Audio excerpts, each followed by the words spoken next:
the moment authority stops needing permission. There is a precise moment when authority no longer asks, no longer persuades, and no longer seeks validation, because its position has become so embedded within systems, expectations, and outcomes that permission is no longer required for it to function. Before that moment, power negotiates. It explains. It signals intention. After that moment, power simply operates. Most people believe authority is granted from the outside, by laws, by votes, by approval, by recognition. But among the most powerful sheiks, authority evolves past that stage. To understand why this matters now, we need to examine how permission actually works. Permission is a social contract. It exists only when others believe they can withdraw it. It depends on visibility, justification, and ongoing consent. That dependence is fragile. The sheiks learn that authority becomes durable only when it is no longer perceived as optional, not enforced aggressively, not defended rhetorically, but assumed. At first, authority is requested, access is negotiated, influence is earned repeatedly. This phase is loud, public, exposed. But as systems expand, authority migrates. It moves into infrastructure, into processes, into default behaviors that no one questions anymore. When decisions are routed automatically through certain channels, authority no longer needs to speak. When outcomes repeatedly favor the same structures, authority no longer needs to justify itself. Permission dissolves quietly. People stop asking who approves something. They start asking how to work within it. That shift is everything. Because once authority is embedded, resistance changes shape. It no longer confronts power directly. It adapts around it. The sheiks recognize this as the highest stage of influence. Authority that must be defended is weak.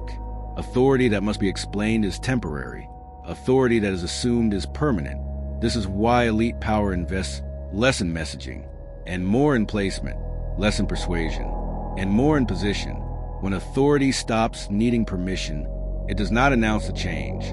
It simply stops responding to requests for approval. Silence replaces justification. Continuation replaces debate. From the outside, this can feel unsettling. Decisions appear to arrive without process. Outcomes seem inevitable. Alternatives feel theoretical. But this is not chaos. It is consolidation. Authority has moved past negotiation and into structure. And once authority becomes structural, permission becomes irrelevant. The real question is not how this happens. It is what happens next when authority that no longer asks encounters a world that still believes it can say no. Once authority no longer seeks permission, the environment around it begins to change subtly but irreversibly, because systems adapt faster than people realize, and habits form long before anyone consciously acknowledges that a shift has occurred. Processes start routing themselves automatically. Decisions follow established paths without discussion. Outcomes appear consistent, predictable, and quietly reinforced.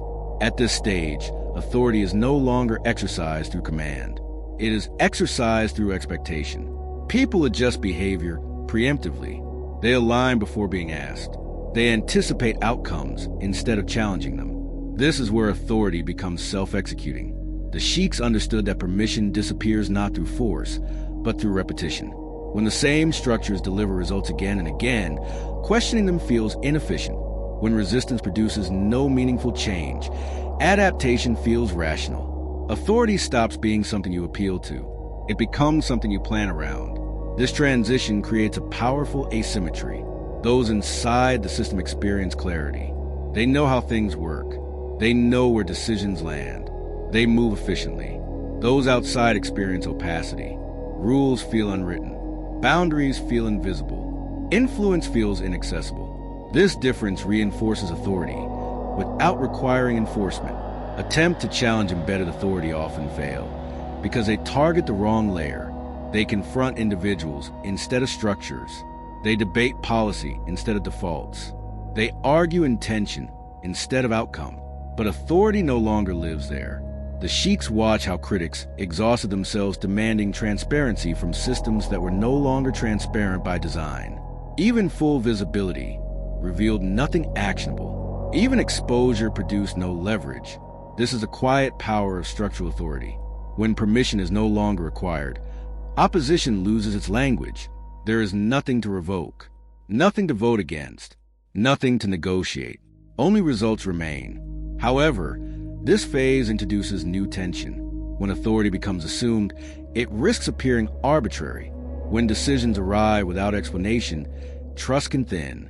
When process is invisible, legitimacy can be questioned. The sheiks were aware of this risk. They did not respond by explaining.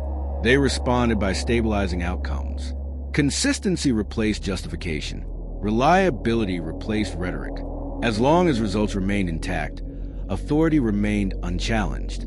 But this balance is fragile, because the moment outcomes falter, authority that no longer asks permission must confront a world that suddenly remembers how to question. And that moment is where the real conflict begins. The conflict emerges the moment authority that no longer asks permission encounters disruption, because systems built on assumption rather than negotiation are suddenly forced to confront a world that demands explanation, accountability, and visible reasoning again. At first, the disruption is subtle. Outcomes arrive later than expected. Processes stall briefly. Exceptions appear where none existed before. These moments feel small, but they matter, because authority that no longer asks permission has also stopped practicing justification. When everything works, silence feels like confidence. When something breaks, silence feels like evasion. This is a pressure point. Observers begin asking questions again, not about who approved decisions, but about why they happened at all. An authority that has migrated into structure is not designed to answer. The sheiks recognized this vulnerability early. They understood that structural authority is powerful, but brittle if it cannot absorb error without becoming visible. When disruption appears, the instinct of outsiders is to demand process, to request oversight, to insist on renewed permission. That demand threatens everything, because once authority explains itself again, it steps backward into negotiation, and negotiation reopens leverage. The sheiks refuse a reverse course. Instead of answering questions, they multiplied stability elsewhere. Instead of clarifying process, they reinforced outcomes. Attention was redirected. Resources were shifted. Confidence was restored through action, not explanation. This confused critics. They searched for accountability and found continuity. They demanded reasoning and encountered results. They expected response and received normalization. This response strategy is deliberate. Authority that no longer asks permission cannot afford to justify itself selectively. Any explanation implies that explanation is required everywhere. So silence remained absolute. But silence alone was not enough. The system absorbed disruption by isolating it, containing it, preventing it from spreading. Failures did not cascade. Exceptions did not multiply. Instability did not generalize. This containment preserved assumption. From the outside, disruption appeared localized. From the inside, authority remained intact. But this phase revealed the true cost of embedded power. Authority without permission must be flawless more often than not, because every visible failure invites the world to remember that permission was once required. The sheiks understood that the greatest threat was not opposition, but interruption. And interruption does not argue, it simply exposes. The next moment would determine whether authority could remain structural, or whether disruption would force it back into the language of permission. Because once authority speaks again, it never fully returns to silence. The climax arrives when authority proves it can survive disruption without retreating into permission, because at that point it demonstrates that legitimacy no longer depends on explanation, dialogue, or approval, but on endurance itself. This is a defining moment. The system does not apologize. It does not clarify.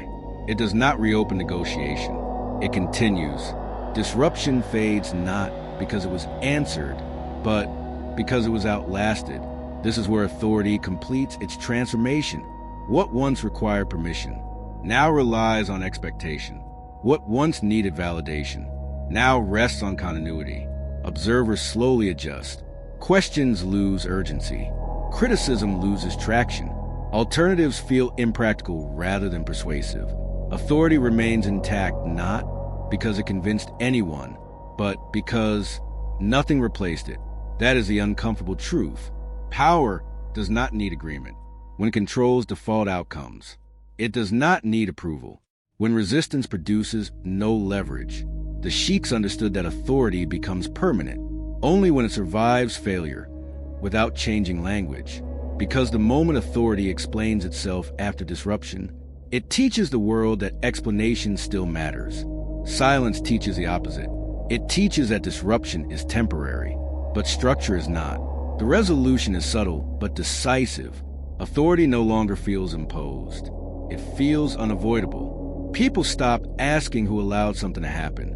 They stop asking whether it should have happened. They begin asking how to move forward within it. That shift marks the end of permission, not through dominance, not through fear, but through normalization. Authority has become background, and background power is the hardest to remove because no one remembers when it arrived, only that everything seems to rely on it now. This is why the most entrenched authority rarely looks dramatic. It looks boring, routine, predictable, and that predictability is its shield. Because when authority no longer needs permission, the argument is already over. Before anyone realizes it began, what remains is adaptation. And adaptation always favors the structure that never asked to be questioned in the first place. The